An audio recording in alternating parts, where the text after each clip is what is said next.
There's light at the end of the tunnel. That's what the Prime Minister Sir Keir Starmer will say at the Labour Party conference in Liverpool later today. But Sir Keir will also stress that there'll be short-term pain in the form of spending cuts and tax rises. Our political correspondent Sarina Singh reports on the challenges faced by the Labour government in recent weeks. What do you want to do for a living? 11 weeks in his new job as Prime Minister, and he's learning just how hard governing really is. Yesterday, his Chancellor outlined the tough decisions they have to make after 14 years of Conservatives in power. And I made the choice to means test the winter fuel payment so that it's only targeted at those most in need. I know that not everyone in this hall or in the country will agree with every decision that I make. But I will not duck those decisions. Yet the message cutting through this week hasn't been one so much of change, but of gifts and clothes. Prime Minister, have you underestimated the public's anger at your decision to accept freebies? Headlines about the Prime Minister accepting substantially more gifts than any other MP have rumbled on, as well as continued fallout about cutting winter fuel payments to all but the poorest pensioners. I thought we were voting for change, Rachel. And this interruption on the floor. It's not an altogether happy party, but today Sir Keir Starmer has the chance to change the narrative with his keynote speech. He knows the public are desperate for a message of optimism, and he's hoping they're happy to endure the short-term pain of tough decisions for long-term gain. Sarina Singh, Sky News. Well, let's cross to Mari, who's at Labour's party conference for us in Liverpool. And Mari, Sarina alluding there that after 15 years of waiting in the wings, there really has been no sense of a honeymoon period at all, really, has there? Either politically for the party or even personally for many of that top team. Yeah, it's a really odd kind of feeling here in Liverpool.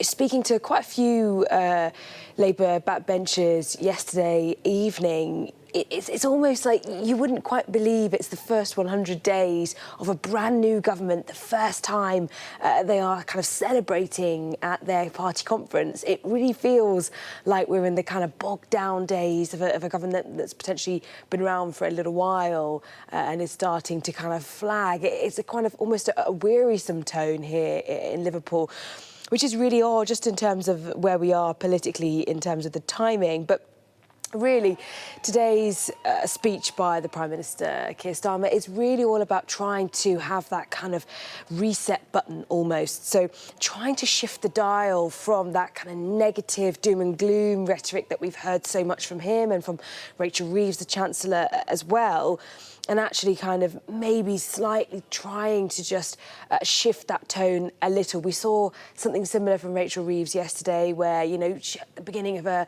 conference speech, she was smiling almost kind of extremely.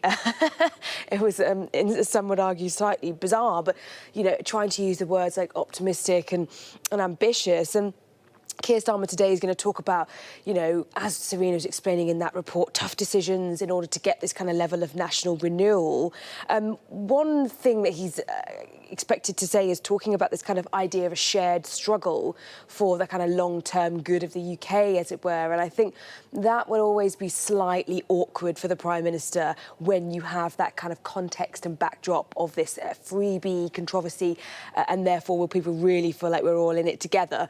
But that's a kind of a side note. But essentially, he's going to talk about light at the end of this tunnel and that Britain belongs to you. He says he's going to actually say that I know this country is exhausted by and with politics. He knows that the cost of living crisis has drawn a veil over the joy and wonder of people's lives and that people want respite and relief. And really, he's going to kind of go on and talk about how he wants to once again bring politics back into public service and that there are no easy answers and he's not going to give people false hope. So a bit of a mixed message there. I wouldn't say it's going to be necessarily overwhelmingly positive.